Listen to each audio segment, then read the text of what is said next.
সপ্তাহ জুড়ে হরেক দিবস শেষে আজ ১৪ই ফেব্রুয়ারি বিশ্ব ভালোবাসা দিবস। সারা বিশ্বে দিনটিকে ভ্যালেন্টাইন্স ডে হিসেবে উদযাপন করা হয়। এই দিনটি প্রেমিক প্রেমিকা, স্বামী স্ত্রী, বাবা মা, ভাই বোন, প্রিয় বন্ধুরা উদযাপন করে থাকেন। সারা বিশ্বে এই দিনটি ঘটা করে পালন করলেও বেশ কয়েকটি দেশে ভালোবাসা দিবস উদযাপনে রয়েছে নিষেধাজ্ঞা। ধর্ম, নিজেদের সংস্কৃতি না হওয়া এবং অশ্লীলতা, বেহায়াপনা ও অনৈতিক কর্মকাণ্ড সহ নানা কারণে সেখানে দিবসটি পালন করা হয় না। এক্ষেত্রে মধ্যপ্রাচ্যের মুসলিম অধ্যুষিত দেশ যেমন আছে, তেমনি আছে আমেরিকা ও রাশিয়ারও কিছু জায়গা। সর্বশেষ ভালোবাসা দিবস উদযাপনে নিষেধাজ্ঞা জারি করেছে আফগানিস্তান। ২০২৩ সালে দেশটি এই নিষেধাজ্ঞা জারি করে। মার্কিন সংবাদ মাধ্যম MSN-এ প্রকাশিত এক প্রতিবেদনে বলা হয়, তালেবান সরকার ভালোবাসা দিবস সংক্রান্ত পণ্য বেচাকেনাতেও নিষেধাজ্ঞা আরোপ করেছে।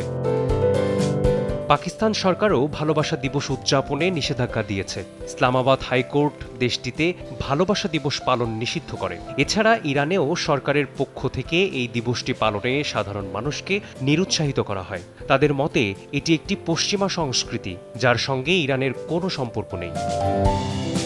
ইসলাম ধর্মের পুণ্যভূমি সৌদি আরবে ভালোবাসা দিবস উদযাপন নিষিদ্ধ। ১৪ই ফেব্রুয়ারির আগে থেকেই যে কোনো ধরনের ফুল, লাল রঙের পণ্য, ভালোবাসা দিবসের কার্ড বিক্রি বন্ধের নির্দেশ দিয়েছে দেশটির সরকার। ধর্মীয় ও সাংস্কৃতিক কারণে কাতারেও এই দিবসটি পালনে সাধারণ মানুষকে জড়িত হতে দেখা যায় না। ইসলামিক শরিয়া আইনে চলা দক্ষিণ পূর্ব এশিয়ার দেশ ব্রুনাইয়ে ভালোবাসা দিবসে প্রকাশ্যে কেউ কোনো আয়োজন করতে পারে না, কারণ দেশটিতে এটি ইসলাম বিরোধী কর্মকাণ্ড হিসেবে দেখা হয়। তবে মালয়েশিয়ায় ভালোবাসা দিবস পালনে কোনো নিষেধাজ্ঞা না থাকলেও দেশটির ইসলামিক কর্তৃপক্ষ এটি পালনে নিরুৎসাহিত করে। এছাড়া আফ্রিকার দেশ সোমালিয়া ও মৌরিতানিয়ায় এই দিবস পালন খুবই বিরল।